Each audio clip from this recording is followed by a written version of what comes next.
আসসালামু আলাইকুম দর্শক, আমি পারভেজ লিবিয়া থেকে বলছি।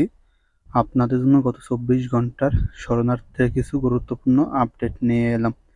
বিস্তারিত জানতে যারা আমার ভিডিওটা ইউটিউবে দেখতেছেন, লাইক কমেন্ট শেয়ার করবেন। যা নতুন, চ্যানেলটা সাবস্ক্রাইব করুন, সঙ্গে থাকবেন। যারা ফেসবুকে আছেন, লাইক কমেন্ট শেয়ার করবেন, ফলো বাটন চালু করে রাখবেন নিত্য নতুন লিবিয়া টুইটারের আপডেট পাওয়ার জন্য।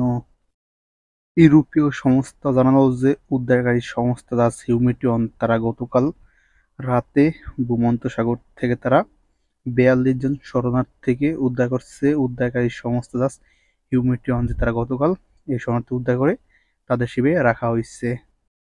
ইউরোপীয় সংস্থা আরও জানালো যে গতকাল ইতালির ক্যানাব্রিয়া উপকূল থেকে তারা দুটি নৌকা থেকে 126 জন শরণার্থীকে উদ্ধার করছে। ক্যানাব্রিয়া কর্তৃপক্ষ তারা গতকাল দুটি ছোট নৌকা থেকে 126 জন শরণার্থী উদ্ধার ক্যানাব্রিয়া কর্তৃপক্ষ, এটা তারা জানালো।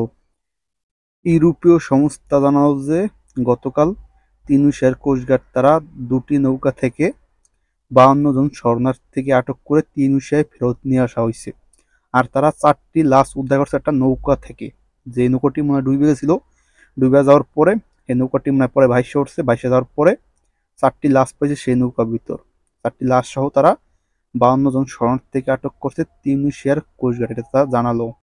তিউনিসিয়া কর্তৃপক্ষ জানালো যে গত 2 দিন আগে তিউনিসিয়ার উপকূল থেকে 23 জন শরণার্থী নিয়ে একটি নৌকা ইতালি দেশে রওনা দিয়েছিল গত 2 দিন আগে।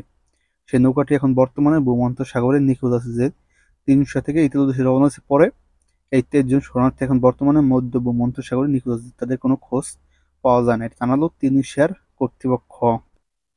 লিবিয়ার কর্তৃপক্ষ জানালো যে গত 2 দিন আগে লিবিয়ার পুলিশ তারা জাউইয়া উপকূল সাগরপাড় থেকে তারা একজন শরণার্থীর লাশ উদ্ধার করে তারা স্থানীয় হাসপাতালে পাঠানো হয়েছে পরীক্ষা করার জন্য যে কিভাবে এই লোকটি মারা গেছে, এটা জানালো লিবিয়ার কর্তৃপক্ষ। লিবিয়ার কর্তৃপক্ষ জানালো যে লিবিয়ার সিআইডি তারা লিবিয়ার বেঙ্গাজি থেকে তারা 3 জন বাংলাদেশি নাগরিককে আটক করছে, যে তারা অবৈধ কাজের সাথে যুক্ত। যে তারা বাংলাদেশি নাগরিককে আটকে তারা মুক্তিপণ দাবি করে।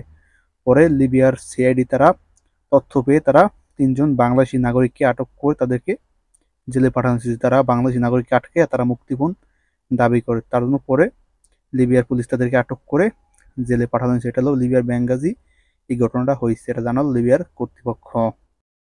আবারও আপনাদের কিছু কমেন্টে রিপ্লাই নিয়ে এলাম। অনেকে জানতে চান যে ভাই এখন বর্তমানে লিবিয়া থেকে গেম কম হয় কেন।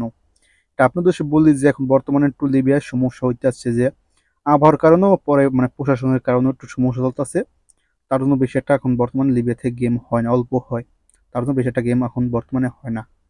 আর এটাই ছিল আজকে গত 24 ঘন্টার শরণার্থীদের কিছু গুরুত্বপূর্ণ আপডেট। যারা কষ্ট করে ভিডিও দেখছেন, ভিডিও সবাই লাইক কমেন্ট শেয়ার করবেন। অনেকে জানার জন্য ভিডিওটা বেশি বেশি শেয়ার করবেন। সবাই ভালো থাকবেন। আসসালামু আলাইকুম, দেখা হবে।